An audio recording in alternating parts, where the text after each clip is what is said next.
y conocer la aplicación de estos modelos epidemiológicos a la gestión hospitalaria, por ejemplo, la que tenemos hoy en día, la pandemia asociada con la enfermedad del COVID-19 y en la toma de decisiones hospitalarias. Les prometo que no va a haber mucho de matemáticas, simplemente lo justo. Estos modelos se basan en transmisión epidemiológica del tipo CIRE o CIR, donde S es la población susceptible y la población infectada, R la población recuperada, y algunos le ponen E de población expuesta, porque pues si uno no se expone no va a estar con infección ni se va a recuperar de nada. Y es basado entonces en ecuaciones diferenciales. Acuérdense de su cálculo elemental de sexto de bachillerato, donde hay diferenciales, hay integrales como parte del cálculo elemental. Estas son ecuaciones diferenciales en las que se relacionan una o más funciones. Las funciones aquí son susceptibles, infectados, recuperados, y sus derivadas, como ustedes pueden ver ahí, en las tres derivadas para lo que es infectados. Qué pena, ¿Sí? pero ¿usted está compartiendo ya su pantalla? Sí. Es que no nos aparece. Creo que de pronto para que le vuelva a dar ahí el compartir. Ok, déjame ver. Entonces, compartir. Ahí darle doble clic ahí en el de la mitad, doctor. Le puse.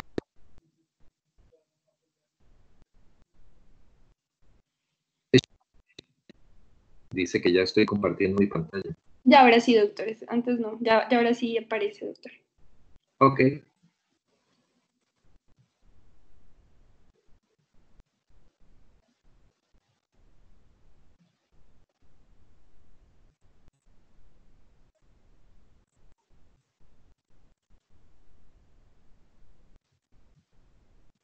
¿Se sigue viendo? Sí, señora. Y sí, ya ahora sí la estamos viendo. Listo. Entonces, les estaba hablando rápidamente de ecuaciones diferenciales y aquí están las tres principales que a través de las derivadas de las ecuaciones diferenciales representan las tasas de cambio. Y las dos pendientes más importantes o tasas de cambio es claramente la tasa de infección y la tasa de recuperación. Y las ecuaciones diferenciales lo que hacen es definir la relación entre estas dos funciones. Y la más importante claramente es la del RO. El RO, que es simplemente la relación entre tasa de infección y tasa de recuperación. Si es mayor de 1, pues la tasa de infección sigue siendo mayor que la de recuperación y la epidemia sigue vigente. Si es mayor de 2, la tasa, el RO es exponencial, donde quiere decir que por cada persona se infectan 2, por cada 2 se infectan 4, por cada 4 se infectan 8, por cada 8, 16, 32, y la infección es exponencial.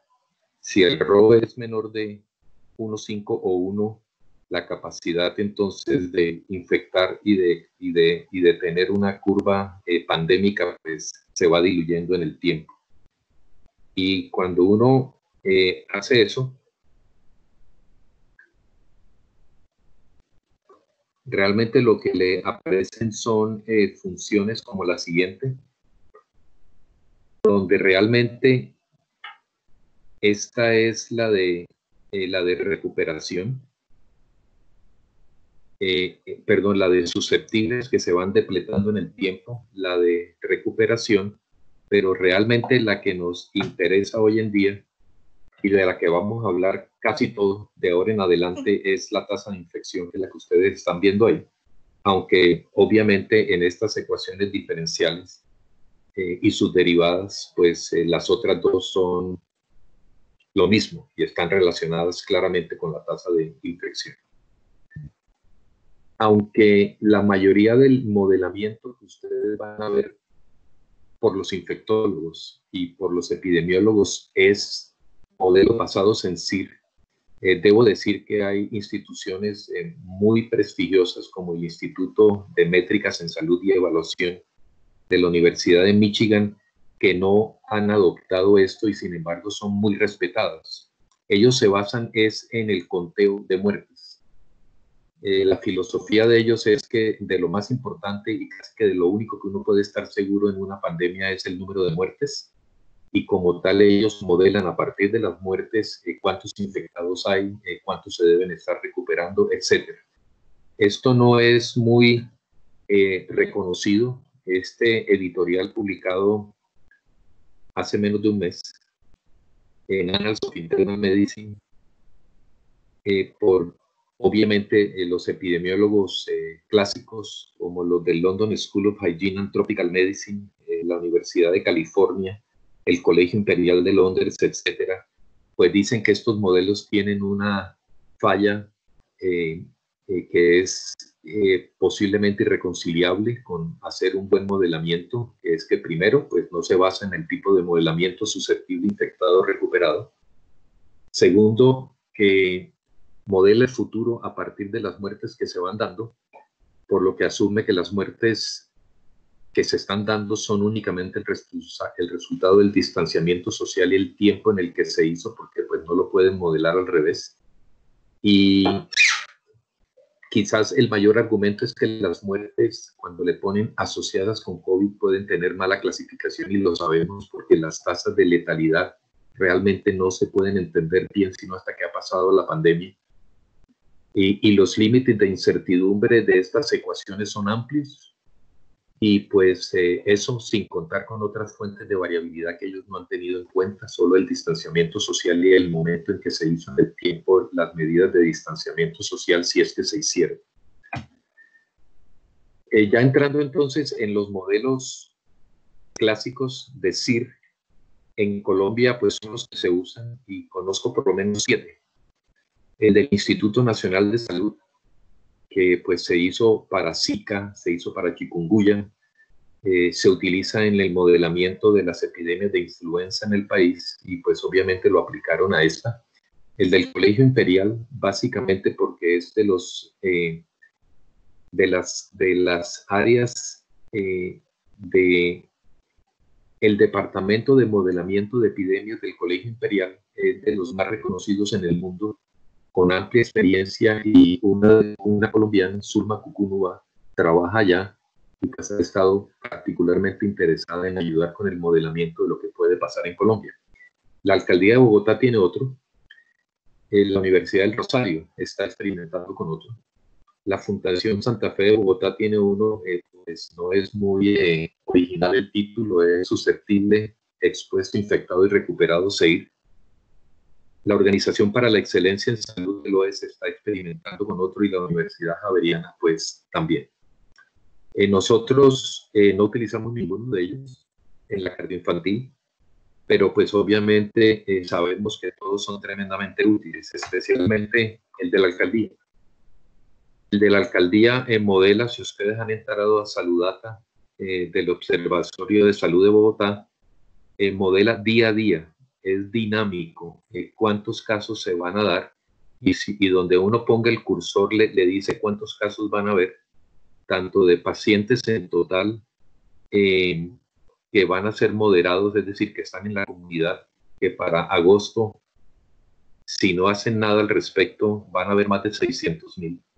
Y lo más importante, cuántos van a ser los que están hospitalizados por ser severos o los que van a estar en UCI en rojo por estar críticos.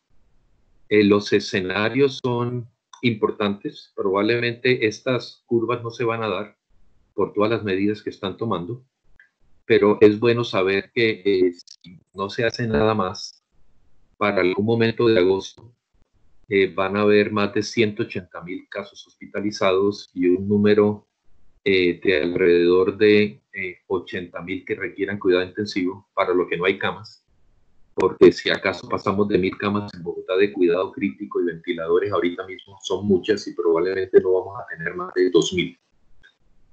El modelo más o menos predice, si ustedes ven aquí, esto es los casos críticos que hay proyectados para hoy, y cuántos hay hospitalizados. Como ven, la diferencia no es mayor, y fallecidos con respecto a los proyectados según el escenario, y el escenario es el 2, que es el más creíble porque es más o menos lo que están haciendo ahorita mismo, tener a la gente de colegios, de universidades mayores de 70 guardados desde el 15 de marzo. Después del 20 se asume un instalamiento preventivo obligatorio, etcétera, con un cumplimiento de ojalá el 60%. Y con ese modelo, así va prediciendo el modelo hoy en día. Lo que no es malo, lo que es bastante aproximado. Y probablemente, nuevamente, si no se hace nada diferente, a finales de agosto, septiembre, vamos a tener estas cifras. Desde el punto de vista de Fundación Cardioinfantil, que es uno de sus sitios de rotación, pues sabemos que probablemente, a no ser que haya un cambio dramático en la manera como dejen salir a la gente a la calle antes de mayo 30, pues antes del 6 de junio, perdón, del 3 de junio, en Bogotá no se va a ocupar las camas de cuidado intensivo ni las camas totales con pacientes severos o críticos. Entonces sabemos en la cardio que podemos trabajar en nuestro aprestamiento a la pandemia y en nuestro foco de valor, que para la cardio son cardiovascular y trasplantes, relativamente bien durante todo mayo, por la manera como se están dando los estimativos. El modelo de la Santa Fe ayuda un poco más porque le ayuda ya no con modelamiento tipo CIR, sino con desarrollo de software, una estimación adicional de cuántas camas se pueden necesitar en Bogotá o cuántas camas tiene que apropiar la Santa Fe bajo diferentes escenarios. Aquí en azul el que no se dio, que era que para marzo,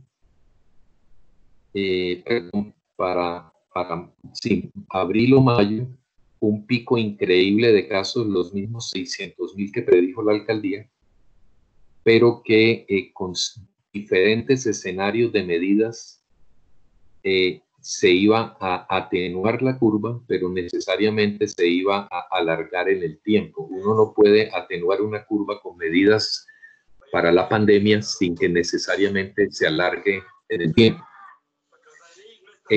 Estos escenarios que ellos hicieron, pues ninguno pasó, porque ninguno de estos fue lo que decidió hacer la alcaldía. La alcaldía, como ustedes saben, ha tomado decisiones diferentes y el gobierno también.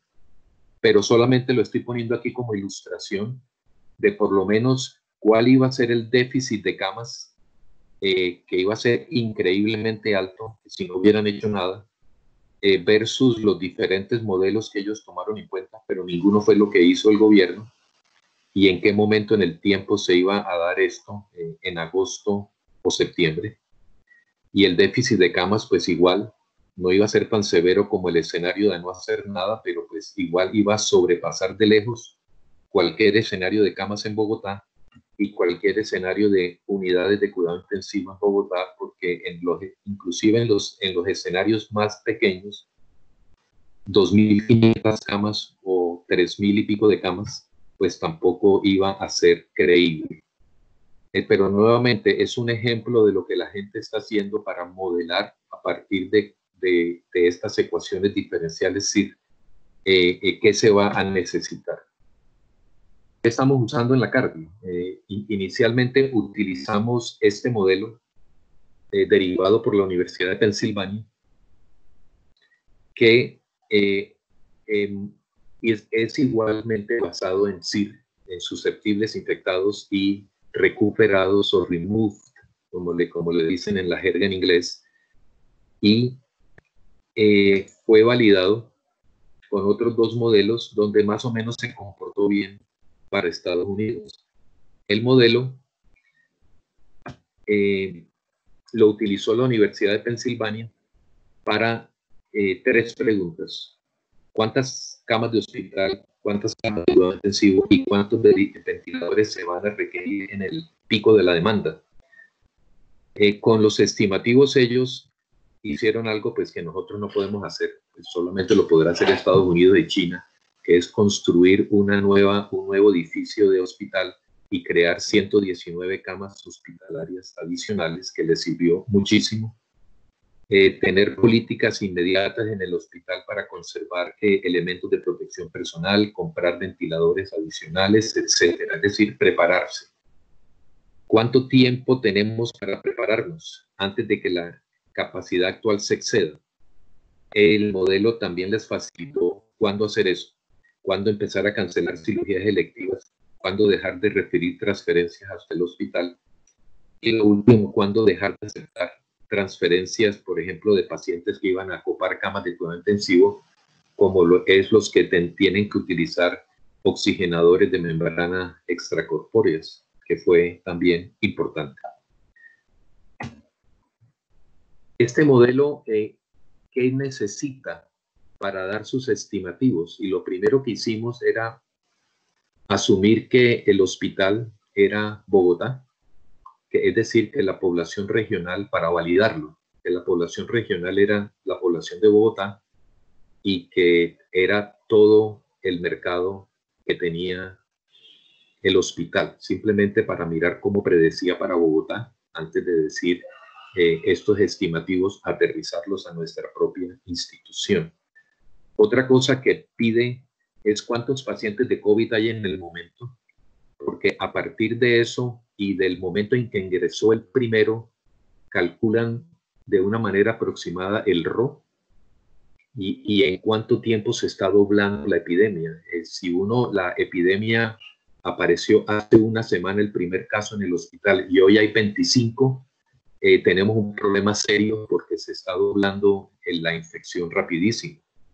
Lo otro que pide es la fecha de inicio de intervenciones que haya hecho el hospital, o en este caso la ciudad, en distanciamiento social en su área de influencia. Para Bogotá, lo pusieron cuando hicieron del primer distanciamiento y la primera cuarentena, y como cuánto era el impacto de eso. La alcaldía dice que 60, nosotros fuimos más cautos en decir 50, pero más o menos es el modelamiento. Y lo otro es cuánta gente se hospitaliza del total de gente que se va infectando, cuánta gente necesita UCI, cuánta gente necesita ventilación mecánica, cuánto es la infecciosidad diaria, cuánto es la estancia promedio del paciente con COVID que necesita hospitalizarse. Y con esto nuevamente se construye la misma curva que hizo la alcaldía para toda la ciudad. Y aquí tienen ustedes la comparación entre el mismo momento en el tiempo de lo que decía que iba a pasar la alcaldía en pacientes hospitalizados y en pacientes críticos, y lo que dice este modelo para pacientes hospitalizados, para pacientes críticos y ventilación mecánica en rojo. Y como ustedes pueden ver, es bastante aproximado. En todo caso, el uno dice 168,000 se van a hospitalizar, el otro dice 133,000. El uno dice que se van a ocupar 73,000 camas de cuidado intensivo en Bogotá que no teníamos. Y este decía 48,000, pues que tampoco tenemos. Para términos prácticos y toma de decisiones, pues ambos validan o dan como los mismos estimativos.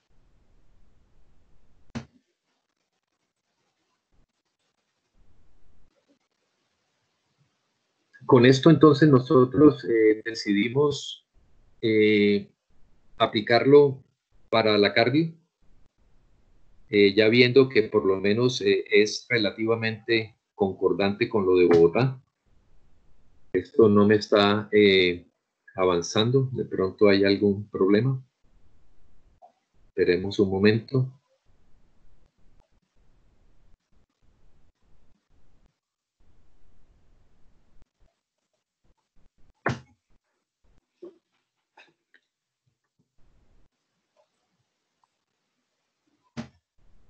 Ok, entonces cuando nosotros decidimos aplicarlo a la cardio, pues entonces la población regional que atiende la cardio, pues es un estimativo que puede ir entre 2 millones, si uno dice que solamente atendemos todo lo que es Suba y Usaquén, o 4,5 millones si nos extendemos, no sé, más hacia el centro de la ciudad y hacia Kennedy.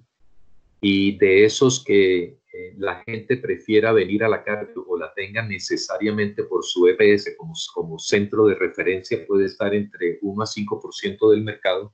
Como notan en esto, hay bastante incertidumbre. ¿Cuántos pacientes hospitalizados tenemos actualmente? Que es difícil porque muchos todavía están solo en fase de sospecha porque la prueba no ha llegado, confirmatoria, pero copa camas. Y cuando nos llegó el primer paciente, que fue en el 20 de marzo. Igual, las estrategias de distanciamiento pues necesariamente son las mismas que ha tomado la alcaldía de Bogotá, y estos son para nosotros lo que estimamos basado en los pacientes que hemos tenido, cuál ha sido los que han necesitado estancia promedio, UCI promedio, ventilación mecánica promedio, y estimativos y rangos de incertidumbre. Esto es nuevamente para decirles que nosotros fuimos uno de los primeros centros que tuvo más pacientes, porque los primeros pacientes fueron o viajeros o contacto directo de viajeros. Por ende, los primeros casos se vieron en ese triángulo hacia el norte de la ciudad, que fue Usaquén y Suba, y menos hacia el sur. Hoy en día, los barrios del sur por contagio local están igual o más afectados que en el norte de la ciudad, lo que toca tenerlo en cuenta para las dinámicas de cada hospital. Y nuevamente hay cierto acuerdo del impacto de diferentes medidas de intervención y qué tan efectivas son. Realmente cuando uno mira todas estas 6 medidas de intervención para distanciamiento social y cuarentenas, etcétera, realmente el Distrito Capital no tomó exactamente ninguna de ellas. Primero porque las cuarentenas no fueron voluntarias, fueron obligatorias. Segundo, porque en ningún momento hubo aislamiento de casos que no fueran de gente que ha llegado a los hospitales, es decir, no hubo dinámica en la comunidad de activamente buscar casos y si se encontraban casos aislarlos, sino solamente basado en los que llegaban sintomáticos al hospital. Entonces, realmente ninguna de estas fue lo que hizo el distrito. Entonces, la efectividad de las medidas es discutible, pero probablemente está alrededor de 50, máximo 60%.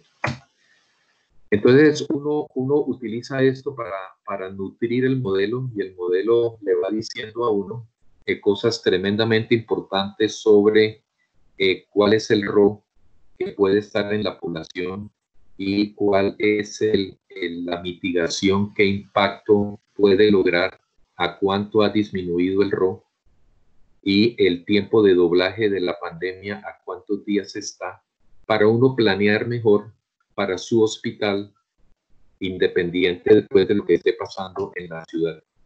Y los modelamientos que dan estos. Este no está actualizado, pero es claro que si seguimos como vamos, probablemente la pandemia y su pico no se va a dar sino hasta septiembre. Y que probablemente inclusive a todo mayo y a principios de junio vamos a poder trabajar con tranquilidad, porque el estimativo es que solo hasta el 1 de junio vamos a empezar a tener 6 pacientes que requieran hospitalización diaria, 3 en la UCI, 1 en ventilación mecánica, pero a esta tasa de ingresos diarios es probable que no tengamos para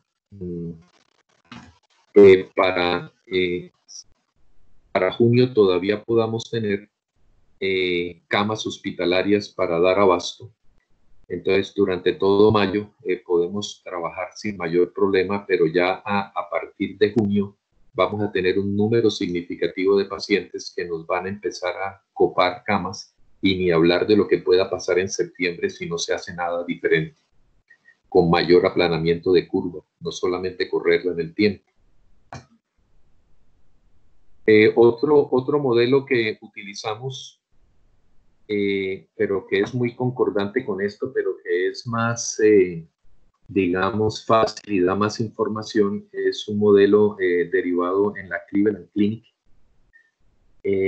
a la que tenemos acceso por nuestros convenios con la Cleveland, pero funciona muy similar, pero adicional a lo que muestra este modelo, es, le dice a uno cuántos pacientes, por ejemplo, pueden requerir diálisis. Uno le dice cuál es la tasa de diálisis que requieren los pacientes asociados con COVID o ECMO, que es otra manera de hacerlo. Esto se está trabando nuevamente.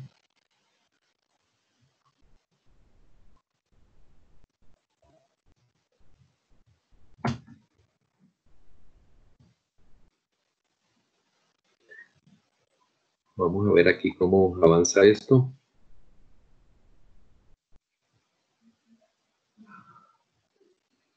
Doctor, si es el paso de las diapositivas, la única sería como dejar de compartirla y volver a compartirla de pronto.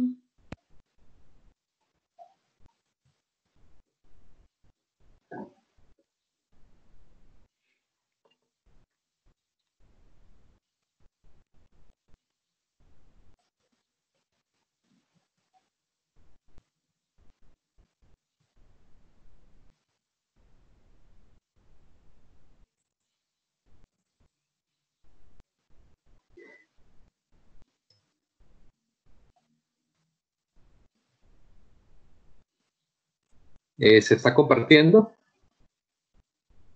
Ahí sí, doctor.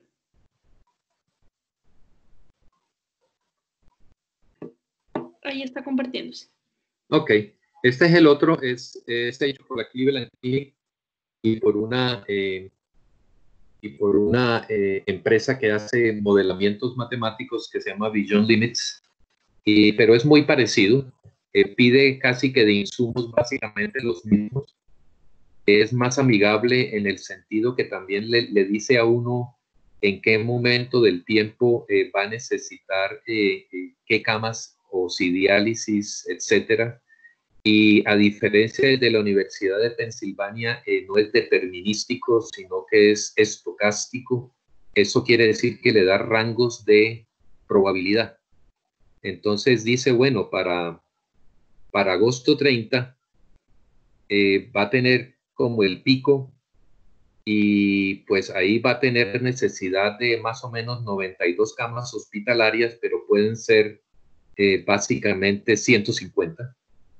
Va a necesitar camas de UCI 45, pero pues el rango de incertidumbre quiere decir pues va a necesitar, no sé, de pronto 70 y le va dando a uno esto, lo que es bastante útil, pero al igual que el otro, le dice a uno que probablemente para junio primero solamente va a estar hospitalizando de a 5 pacientes al día, 3 en UCI, etcétera, y también le dice a uno para X momento en el tiempo cuántas camas va a tener copadas de esto.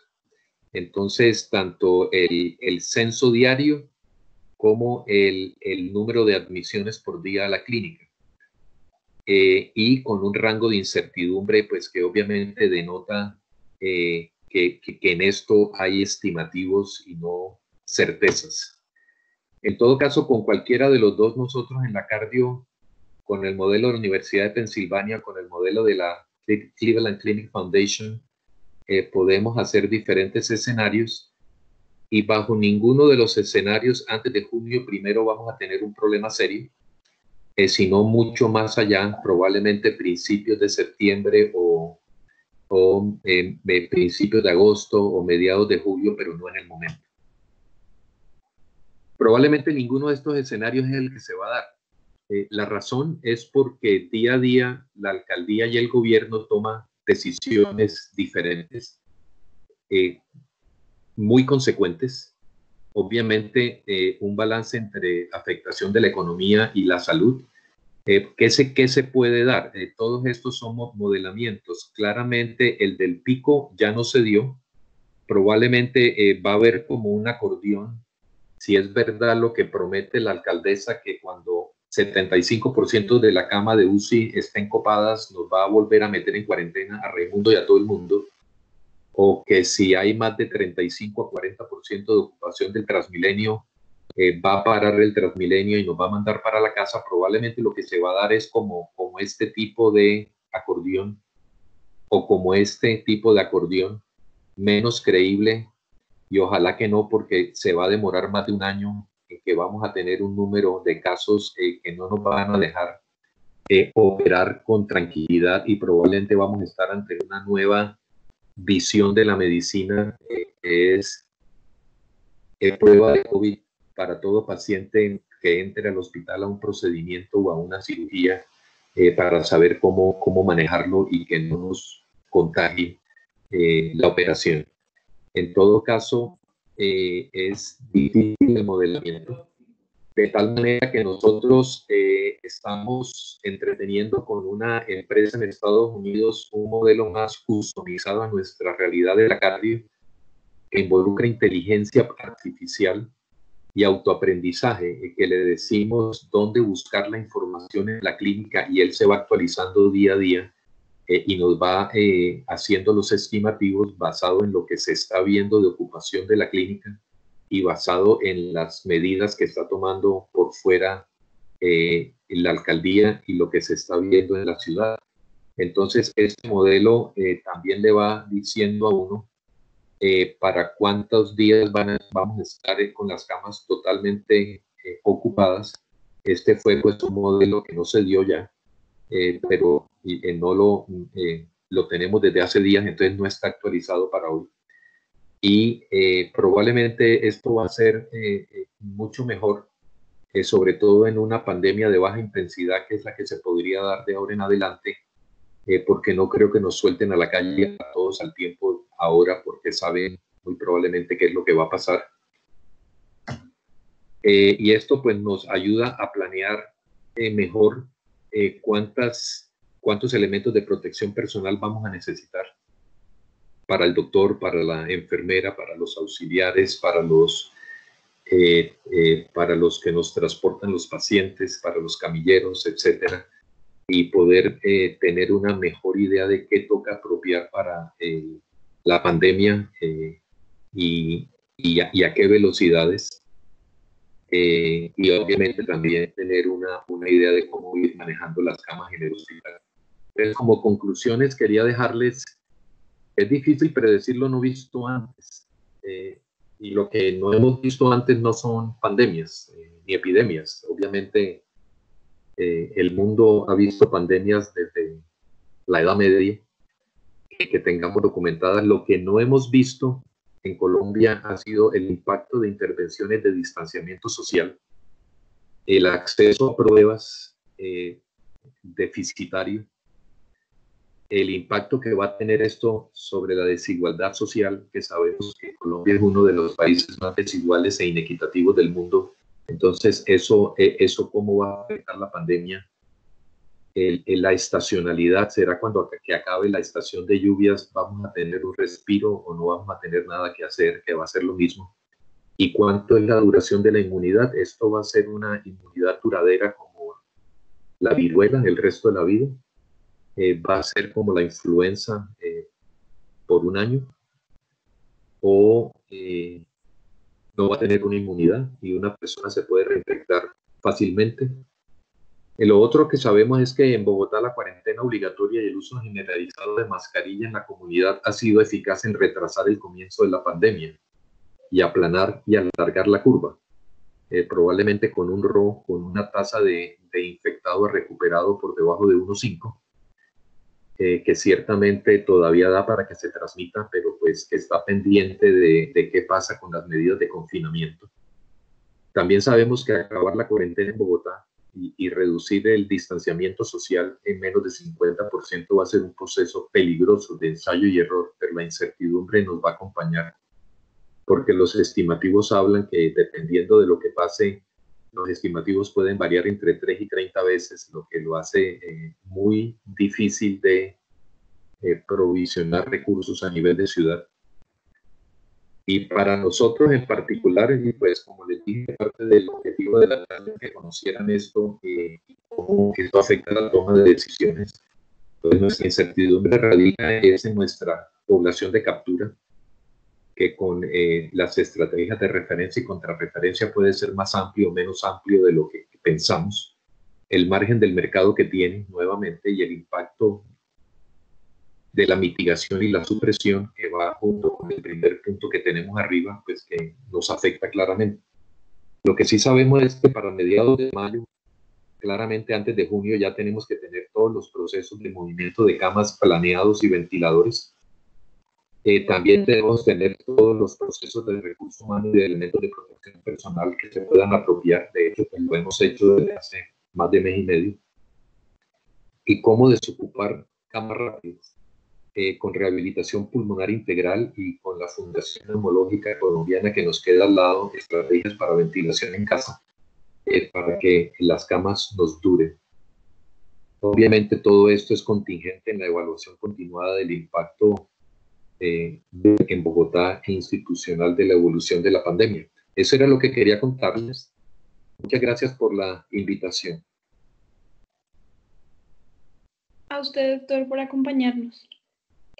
Doctor, pues no sé cómo prefiera usted que si alguno tiene alguna duda, alguna pregunta, que la escriban por el chat o se la digan o como prefiere. O a través de ti. No, o que las escriban o que la digan. Si les puedo entender, claro, no hay problema. Bueno. Lo que les haya funcionado antes. La mayoría como que pues turnan el micrófono y pues van haciendo las preguntas por si alguno quiere hacer alguna.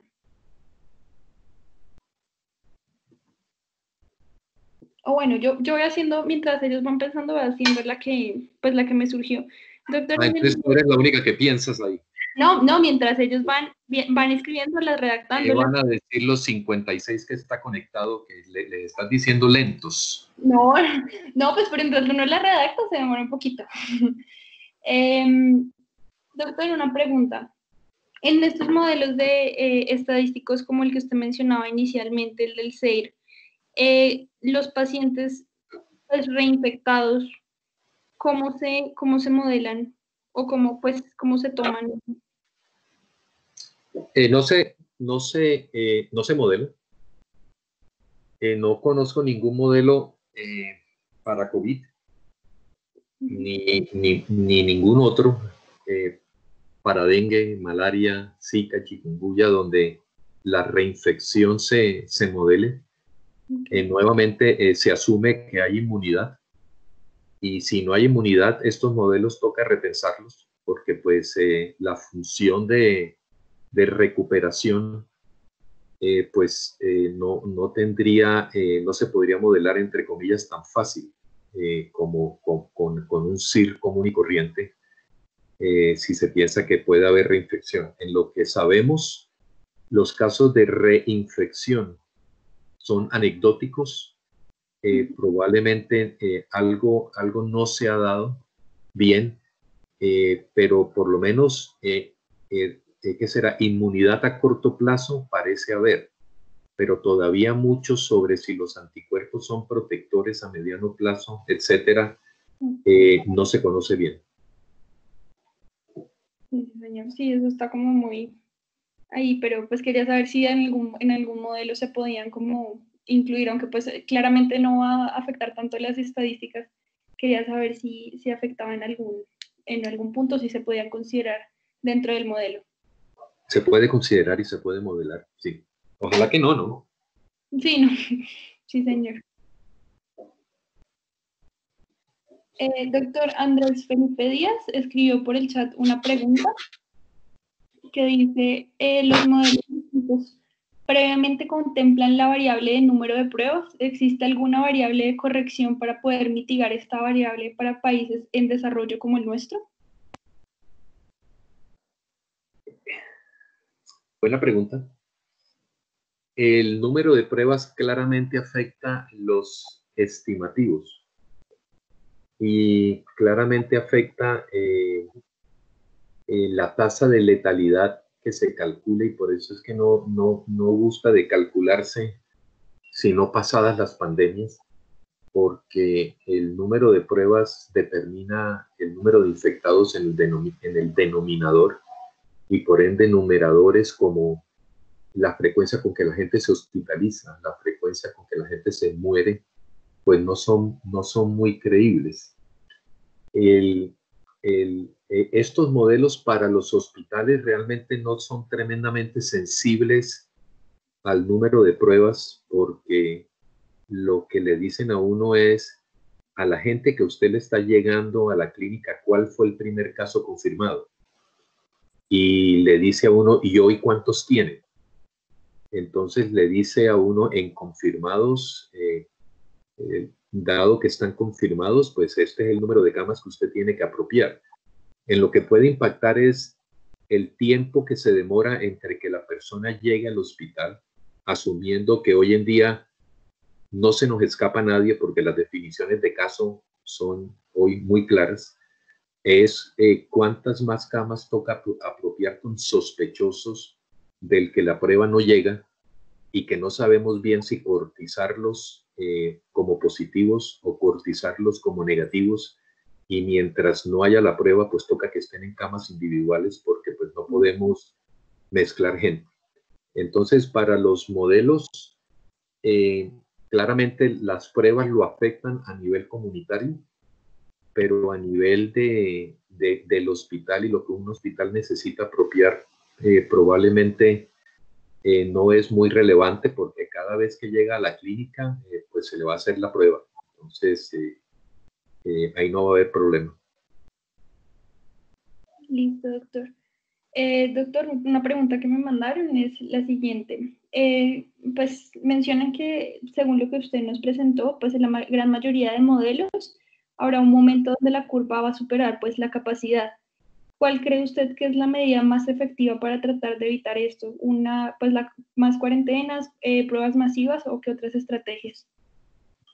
Uniformemente difícil la solución. Afortunadamente no soy el ministro de Salud, ni el presidente, ni la alcaldesa, porque es una tirantez clara entre economía y muertos, pero muertos rápidos.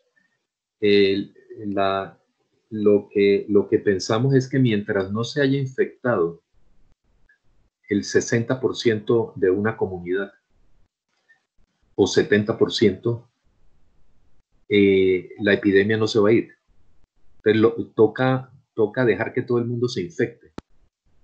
Todo el mundo son a los que les da suave, a los mayores de 5 años, a los adolescentes, a los adultos jóvenes, a los adultos que no son mayores de 60 años, toca dejar que se infecten, pero no todos al tiempo, porque si se infectan todos al tiempo, nos desbordan los hospitales. Entonces, la decisión es que todos se infecten, sí, pero distanciados en el tiempo, de tal manera que los que se pongan muy malucos y tengan que estar hospitalizados se encuentren camas, pero que necesariamente el 60% de la población o el 70% se tiene que infectar para cuando saquen a la calle a los diabéticos, a los inmunosuprimidos y a los mayores de 60 o 70 años, encuentren ya un rebaño relativamente inmune y el famoso efecto de rebaño pues les funcione. Entonces, con esto no se van a disminuir muertes. Probablemente esa es una utopía. Y si se van a disminuir muertes, va a ser con medicamento y vacuna. A lo que estamos jugando es que las muertes se repartan no en 3 meses como pasó en Estados Unidos, en España, en Italia o en el Reino Unido, sino que se repartan en 6 meses más, de tal manera que no se nos mueran todos al tiempo y no tengamos esos horrores que ustedes han visto en las noticias, pero que el número de muertes va a ser el mismo, probablemente va a ser muy parecido, con o sin medidas de distanciamiento, solo que más diluiditos en el tiempo. Ojalá tan diluidos que ni siquiera lo notemos de a mucho, pero es probable que tengamos picos en que se note. Sí, señor. Doctor, pues ahí tengo 2 preguntas que me enviaron que creo que están un poco relacionadas con pues un poco la angustia que algunos tenemos como estudiantes. Una de ellas dice, ¿cómo se extrapola estos datos y modelos predictivos respecto al inicio y reaperturas de las prácticas y sitios de rotación de la Fundación Cardioinfantil? Y otra que envían por el chat, que es algo similar, es pues si la fundación está preparada para seguir siendo nuestro centro de rotación en tiempos de pandemia. Esas son preguntas espectaculares, pues como para hacerle a Gustavo Quintero y a Edgar Barrera. Realmente son varias disquisiciones. En lo personal, y afortunadamente ya no tengo yo que tomar la decisión, ustedes como estudiantes de medicina de últimos años tienen que conocer de esto. No hay manera que...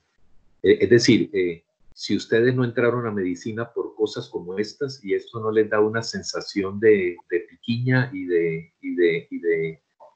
de sensación de que se están perdiendo algo importante, pues de pronto no están en la carrera que era.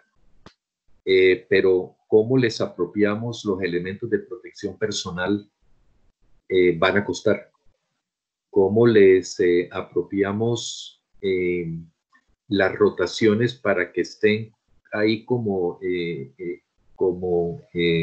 viendo cómo es el asunto y colaborando, pero no donde hay aerosoles en personas intubadas o en gente que se está reanimando o en salas de cirugía cuando se estén intubando gente, porque pues todo lo que es con aerosoles, ecocardiogramas transesofágicos, endoscopias de vías digestivas altas, necesita un aprestamiento para que ustedes tengan acceso a lo que les sirve y a estar en un momento increíble en el tiempo, con mínimo riesgo, porque a ustedes, a la inmensa mayoría de ustedes no les va a pasar un carajo.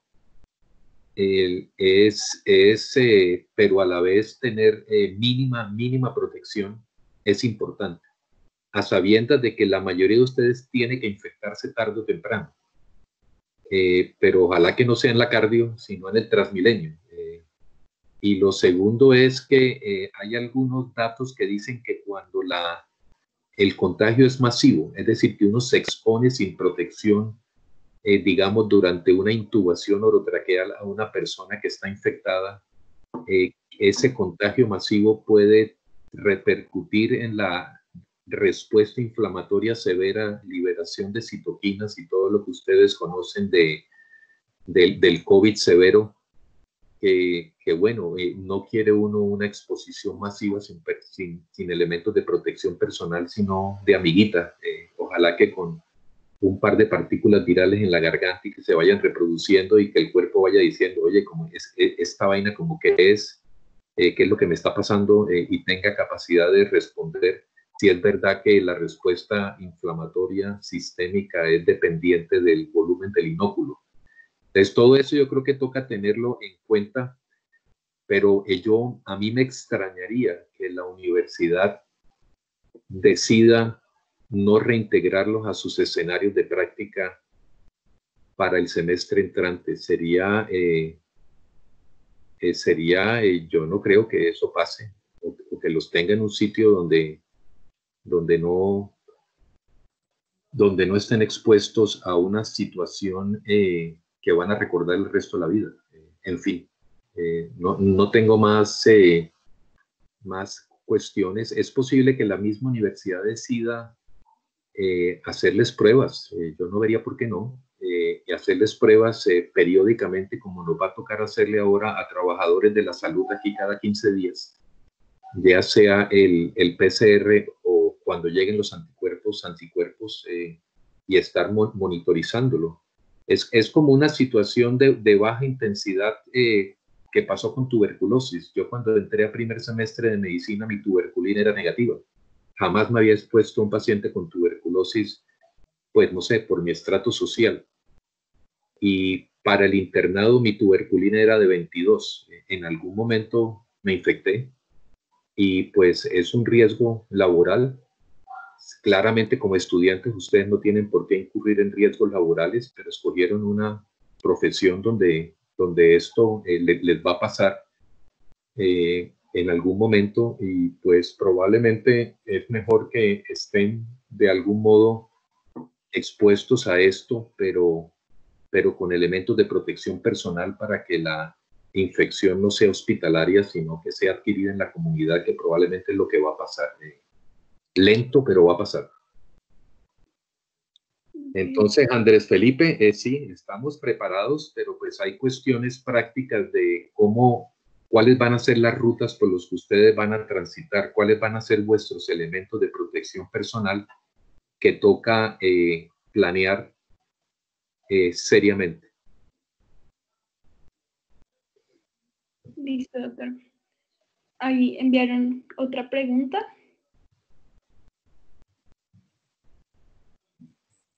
A ver, una pregunta según entonces los datos actuales, ¿hacia qué fecha aproximada estarían los servicios abiertos para los estudiantes para su formación académica?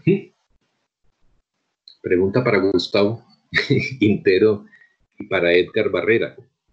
Yo creo que creo que ustedes les han dicho que a partir del 1 de junio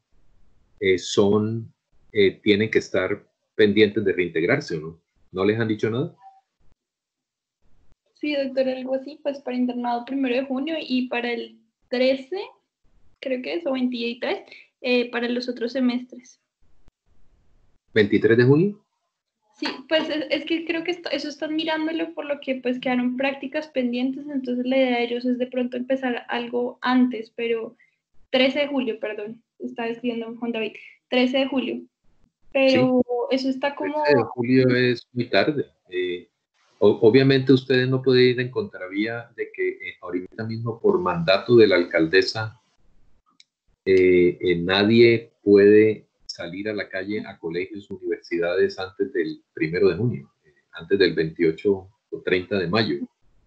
Y pues como estudiantes de pregrado, sin ser internos y sin ser residentes, pues no creo que ustedes puedan hacer algo antes de esa fecha.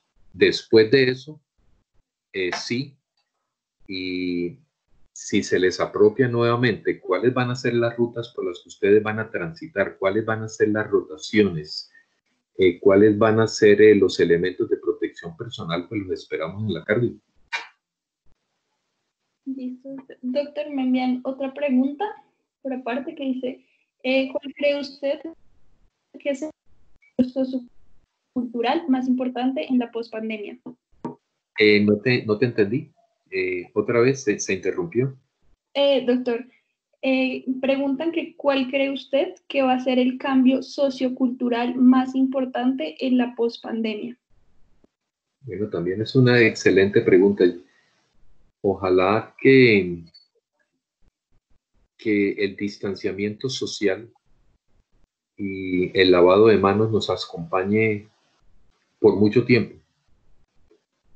El cambio sociocultural asociada con ciertos comportamientos de Homo sapiens, como reunirse, asistir a eventos, pues no creo que cambien mucho.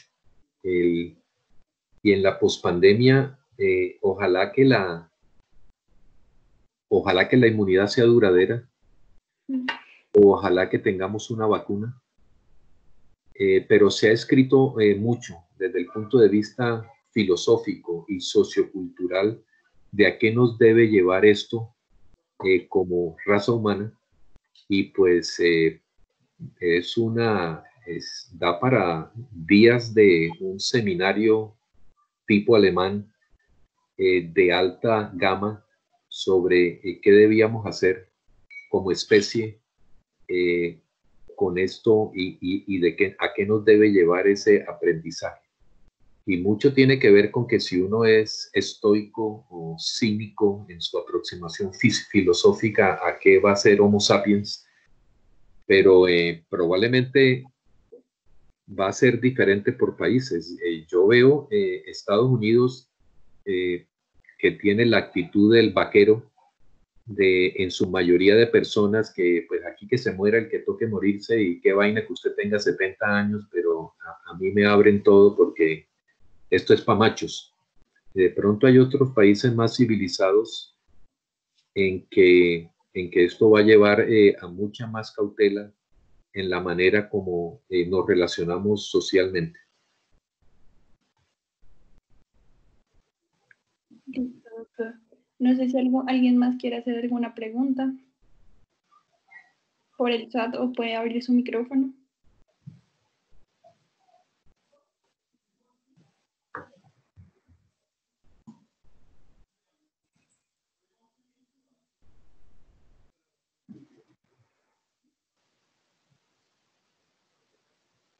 Doctor, ahí enviaron otra pregunta. Así, el Juan Daniel.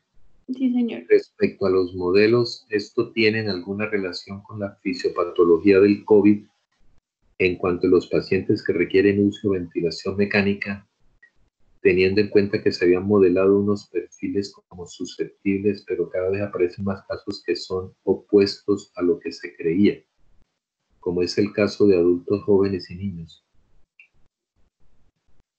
Pues yo no creo que cada vez aparecen más casos que son opuestos a los que se creía. Yo creo que es la pirámide poblacional de los diferentes países, y si uno ajusta las tasas por la pirámide poblacional, claramente la afectación de las personas por encima de 60, 70 y 80 años, pues esto les da más duro a esos grupos de edad, claramente como lo hace la influenza, que tiene una función de J donde afecta un tris entre 1 y 5 años, y luego a partir de los 40 y 50 la función se vuelve exponencial con respecto a número de casos y número de muertes. Y simplemente en la mitad puede ser que el número absoluto de gente de UCI y el número absoluto de muertes pues se pueda ver más donde la pirámide poblacional es más gordita, que es como en la mitad. Entonces, si uno no ajusta, digamos, por 100.000 personas, etcétera, pues puede creer que están siendo más afectados si solo mira numeradores, la gente de vuestra edad, pero cuando uno lo mira en tasas por 10.000 o por 100.000 personas, claramente los que más llevan del bulto son los mayores de 60 años. Entonces, no creo que la fisiopatología esté cambiando o hay una afectación diferente a la que se ha descrito, que es en los extremos de la vida, pero con un claro sesgo hacia los ancianos y a los diabéticos y a los comórbidos, sobre todo por encima de 70 u 80 años.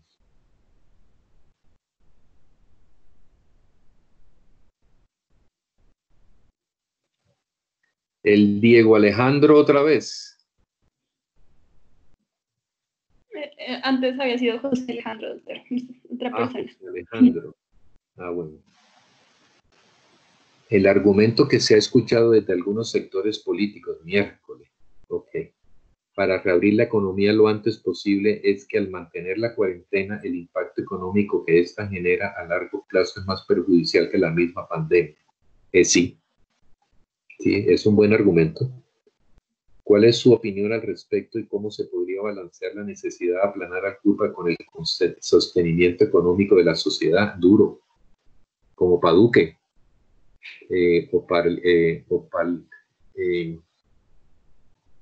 Sí, ¿no? La pregunta es seria. No sé cómo balancearla.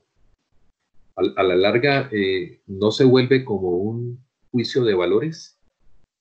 ¿Qué es más importante entre aplanar la curva y que esto nos acompañe en el tiempo por 6 meses o un año más antes de que se vuelva algo medianamente endémico, versus que se muera más gente por estar guardada en la casa con un infarto o con una colitis isquémica perforada por el pánico de no llegar al hospital, o de franca hambre, o mujeres golpeadas en la casa? Claro, todo es válido, pero a la larga yo creo que se vuelve como un juicio de valores a qué le da uno más importancia, pero que son dos curvas, son dos funciones que se puedan maximizar al tiempo. El de que no se nos muera mucha gente muy rápido y nos sobrecargue los hospitales versus la función económica. Claramente hay un término medio, como Diego Alejandro dice. ¿Cuál es el término medio y balancearlo? Lo desconozco. No creo, como dije en las conclusiones, es algo de ensayo y error. Pero pues no tengo una respuesta al respecto. Como médico, no me gustaría tener gente ventilada en urgencias o aquellos que conozcan la cardio con camillas y ventiladores baratos hasta cardiopollo en la esquina, o con las salas de cirugía llenas de ventiladores para pacientes COVID y no poder operar. Son escenarios que disgustan francamente, y tener una morgue donde los cadáveres estén uno encima de otros, pues claramente eso no parece que sea, desde mi punto de vista, un buen escenario. Pero pues soy lo suficientemente inteligente para saber que hay factores atenuantes desde el punto de vista económico y social que toca tener en cuenta.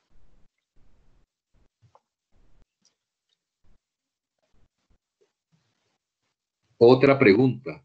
No, pues está contento Diego Alejandro.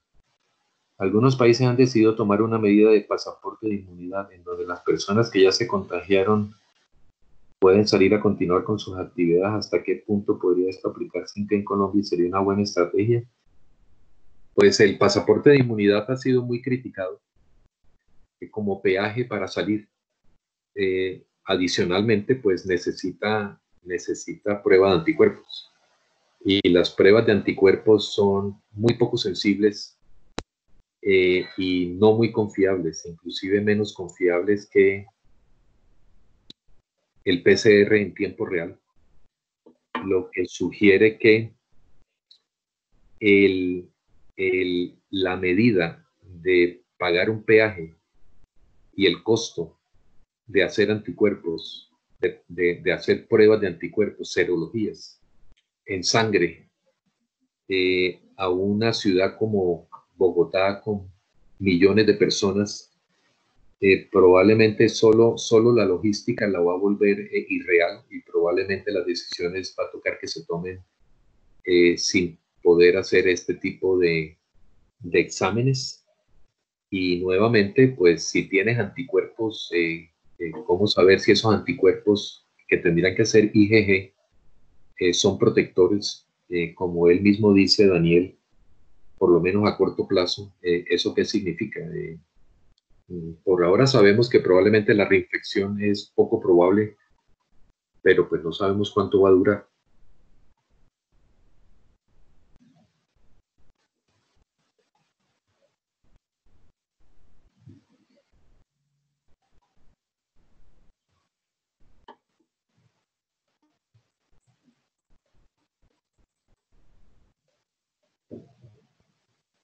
Listo, no sé si alguien más tenga alguna pregunta.